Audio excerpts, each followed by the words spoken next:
നമ്മൾ ഉടമ്പടി നമുക്ക് പാകപ്പിഴകൾ വരും, പല രീതിയിലും വരും. അത് എനിക്ക് പാകപ്പിഴ വന്നല്ലോ എന്ന് പറഞ്ഞ് കാറ് കൂവി നടന്നിട്ട് യാതൊരു കാര്യമില്ല. നിങ്ങളൊരു കാര്യം ചെയ്യണം. നിങ്ങൾക്ക് മനുഷ്യനാണ്, നമ്മൾ തെറ്റുപറ്റും. നമ്മൾ ഉടമ്പടിയിലായിരിക്കുമ്പോൾ നമുക്ക് തെറ്റ് പറ്റിയാൽ പോലും നമ്മൾ ഡയറക്റ്റായിട്ട് ഈശോയോട് പറയുക. ഒരു നാണവും വേണ്ട, ഒന്നും വേണ്ട. നമുക്ക് ഡയറക്റ്റായിട്ട് ഈശോയോട് പറയാൻ പറ്റും. അച്ഛൻ്റെ ഒരു വാക്ക് എൻ്റെ ഹൃദയത്തെ സ്പർശിച്ചത്. യൂദാസിന് വരെ വേണമെങ്കിൽ മാനസാന്തരത്തിനുള്ളൊരു അവസരം ഉണ്ടായിരുന്നു. അങ്ങനെ ഒരു തെറ്റ് ഞാൻ ഏറ്റു പറഞ്ഞിരുന്നെങ്കിൽ, ആ യൂദാസ് തെറ്റ് ഏറ്റു പറഞ്ഞിരുന്നെങ്കിൽ ഈശോ ക്ഷമിക്കുമായിരുന്നു. ഈശോയോട് അത് പറഞ്ഞില്ല.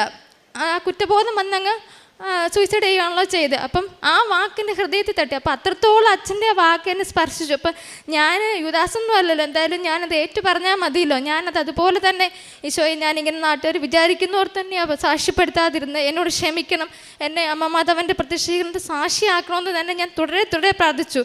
ഞാൻ എപ്പോഴൊക്കെ നല്ല ബോധത്തോടെ ഇരിക്കുന്നു, അതായത് ഉറങ്ങുമ്പോഴൊഴികെ ബാക്കി എല്ലാ സമയവും ഞാൻ മാതാവിൻ്റെ പ്രത്യക്ഷീകരണത്തിന് സാക്ഷിയാക്കണമെന്ന് പ്രാർത്ഥിച്ചുകൊണ്ടിരുന്നു.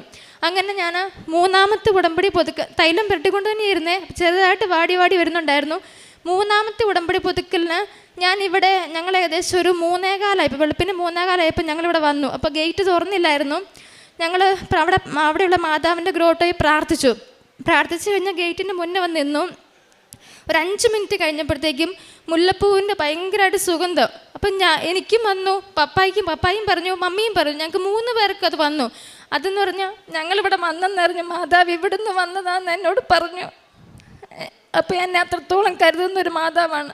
അപ്പോൾ മാതാവ് അവിടെ വന്നു. ആ സുഗന്ധാഭിഷേകം എന്ന് പറഞ്ഞാൽ അതാരും വിശ്വസിക്കാത്തടല്ല. ചിലർക്ക് ഒരു 5 മിനിറ്റ് ആയിരിക്കും. പക്ഷേ എനിക്കൊരു 3/4 മണിക്കൂർ ആ സുഗന്ധാഭിഷേകം, ആ ഗേറ്റിലിരിക്കുന്ന സെക്യൂരിറ്റി സാറ് ഞങ്ങളെ ഇവിടെ കയറ്റിയിരുന്ന് ഞങ്ങൾ ഒരു കൊന്ത ചൊല്ലി പ്രാർത്ഥിക്കുന്നതോടെ വരെ അതേ 3/4 മണിക്കൂർ എൻ്റെ കൂടെ ആ സുഗന്ധാഭിഷേകം മാതാവിൻ്റെ ഉണ്ടായിരുന്നു. അപ്പം ഞാൻ മാതാവോട് പറഞ്ഞു, മാതാവ് ഞാൻ വിശ്വസിച്ചു, നീ കൂടെ ഉണ്ടെന്ന് ഞാൻ വിശ്വസിച്ചെന്ന് പറഞ്ഞു. അപ്പോൾ ആ സെക്കൻഡിൽ ആ സുഗന്ധാഭിഷേകം നിന്നു. അപ്പോൾ 3ാമത്തെ ഉടമ്പടി പുതുക്കൽ എനിക്ക് മനസ്സിലായി. ഞാൻ അവിടെ കാലുകുത്തിയത് എനിക്ക് മനസ്സിലായി. എനിക്ക് ഈ പ്രാവശ്യം സാക്ഷ്യം പറയാൻ പറ്റുമെന്ന് എനിക്ക് മനസ്സിലായി. ഞാൻ കുറച്ച് ബോധത്തോടെ തന്നെയാണ് വന്നത്.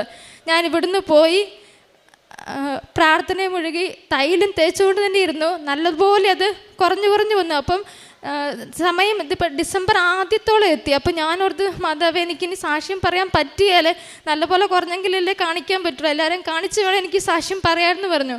അപ്പം മാതാവ് എന്നോട് പറഞ്ഞു, നിൻ്റെ സാക്ഷി ഈ ഡിസംബറിൽ ഇവിടെ ഉണ്ടായിരിക്കുന്ന മാതാവിനോട് പറഞ്ഞു. ഫസ്റ്റ് ഞാനങ്ങനെ പ്രാർത്ഥിക്കുമ്പോൾ എല്ലാവരും പ്രാർത്ഥിക്കുന്ന പോലെ കൊന്തയിൽ പ്രാർത്ഥിക്കുന്നൊക്കെ ഒരാളാണ്. പക്ഷെ ഒരിക്കലും ഈശോയുമായിട്ട് കമ്മ്യൂണിക്കേഷൻ ഉണ്ടായിട്ടില്ല. പക്ഷെ എൻ്റെ നിരാശ വന്ന സമയം മുതൽ എൻ്റെ പ്രാർത്ഥനയുടെ വഴി മാറി ഞാൻ ഈശോയോട് കമ്മ്യൂണിക്കേഷൻ തുടങ്ങി.